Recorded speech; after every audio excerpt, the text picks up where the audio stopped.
Chapter 13. Friday mid-afternoon. With the medallion and the chain wrapped up in newspaper from Penny's recycle bin and in a plastic Ziploc bag, and with her zucchini bread, Doreen walked back home. Lost in her thoughts when her phone buzzed in her pocket, it startled her. She pulled it out to see it was Mac. "Hey," she said. "What's wrong?" he asked. "I don't know if something is wrong or not," she said, "but it's definitely something that makes me think." "Explain," he said, as if unsure what she was saying. "I went to Penny's to ask a few more questions, but instead of getting answers, we found more questions." Muggs and Goliath were both digging in her dahlia bushes. Dahlia bushes she had moved from the garden in the backyard years ago, because the tubers had multiplied and became these massive plants. "Stop," he said. "I don't need a gardening lesson. I need an explanation." She sighed and checked that the road was empty before she crossed it, so she could hook back onto the path along the creek. "Well, when I dug around the plants, we found a medallion on a broken chain. Apparently Johnny's, and he never went anywhere without it around his neck. I think he died the same evening he went missing." Silence followed before Mac finally spoke. "Well, we don't know that for sure," he said. "Because you didn't find a body, right?" His tone sharpened.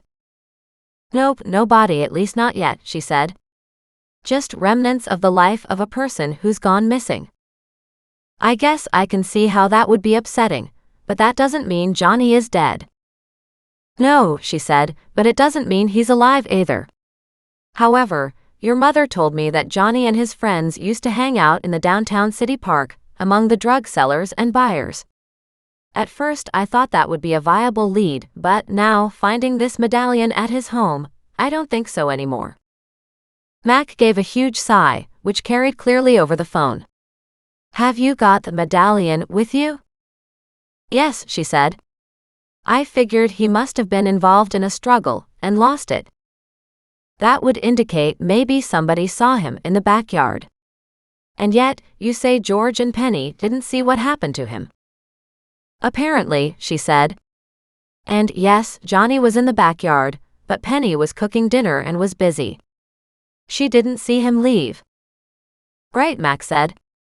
"So good timing on her part that she saw him when she did. That narrows down the timing somewhat. Which hasn't helped yet."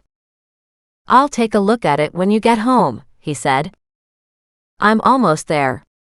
I'm walking along the creek, coming down the back again."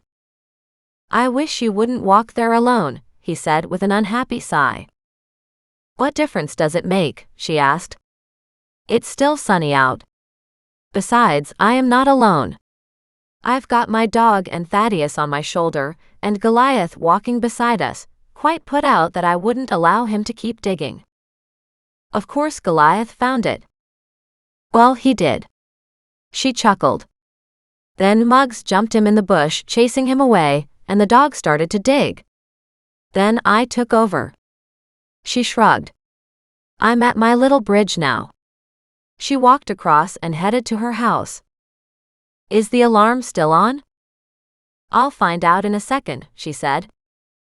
"I'm glad your antiques guy is coming soon," he said quietly. "I won't stop worrying until those pieces are gone." "Me too," she said. "At least this case gives me something else to focus on." "That's nice," he said. "I sure wish it wasn't another murder you're trying to sort out." "I didn't say it was a murder," she objected. "I just said we found a medallion and its chain, and Johnny was adamant about keeping it close. It was from his father, who was dead." "Ah," Mac said. She walked up and hit the alarm code to undo the security, and let herself in. Immediately she could feel herself settling, almost like a sigh.